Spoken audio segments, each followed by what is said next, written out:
더불어민주당 대권 경선 후보로 나선 이재명 도지사의 전도민 재난지원금 지급 검토 발언을 놓고 후보들 간에 치열한 썰전이 벌어지고 있는데요. 이 이슈가 경기도의회 여야는 물론 여당 의원 간 분열로도 이어지고 있습니다. 더불어민주당 대표가 기자회견을 갖고 이 지사의 발언을 지지하자 야당 의원들은 물론 여당 소속 다수 의원들도 비난하고 나섰습니다. 심재호 기자가 보도합니다. 경기도의회 더불어민주당 박근철 대표가 지난 9일 당 대표 자격으로 기자회견을 열고 이재명 경기도지사의 전도민 재난지원금 지급 검토 발언을 지지했습니다. 경기도의회 더불어민주당은 전도민에게 재난지원금 지급을 추진한다.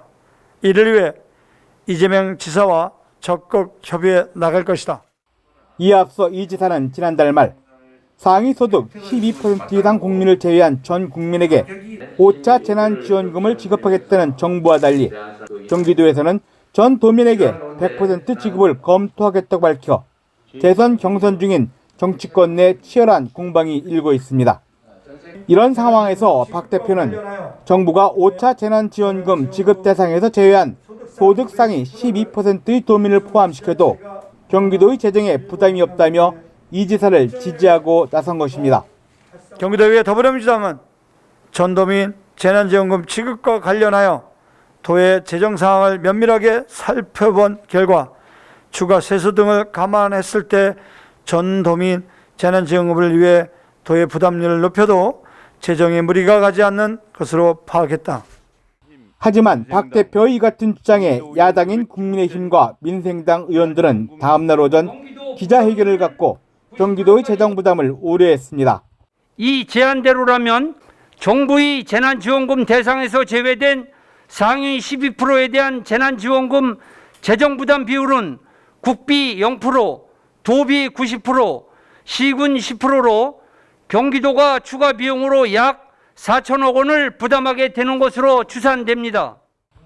야당뿐만 아니라 박 대표와 같은 당 소속인 송환준 전 의장 등은 박 대표의 발언은 당원의 합의 가정 없는 박 대표의 독단적 주장일 뿐 당론이 아니라며 박 대표를 비난하고 나섰습니다.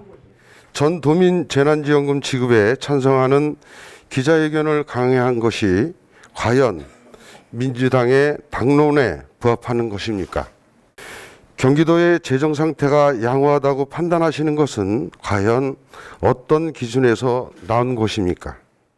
송 의원은 이어 100% 재난지원금 지급 대신 코로나19로 인해 생존과 싸우는 소상공인 등 서민 경제 부양으로 이어져야 한다며 앞서 기자회견을 한 국민의힘 등 야당의 주장과 뜻을 같이 했습니다. 송 의원은 특히 이번 분란의 이슈를 만든 이재명 지사를 향해서도 쓴소리를 날렸습니다. 그리고 이재명 지사에게 강력히 촉구합니다. 상대적 박탈감에 고통받는 국민들은 안중에도 없는 것입니까?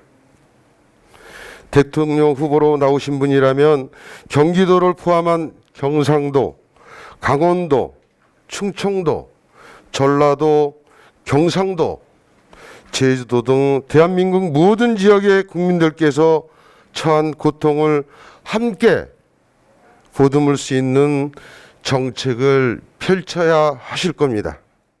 이들은 끝으로 도민의 혈세가 들어가는 정책에 대해 의회와의 소통 없이 일방적으로 추진하는 것을 중단하고 재난지원금으로 더 이상 국론을 분열시키지 말 것을 요구했습니다. BTV 뉴스 심재호입니다.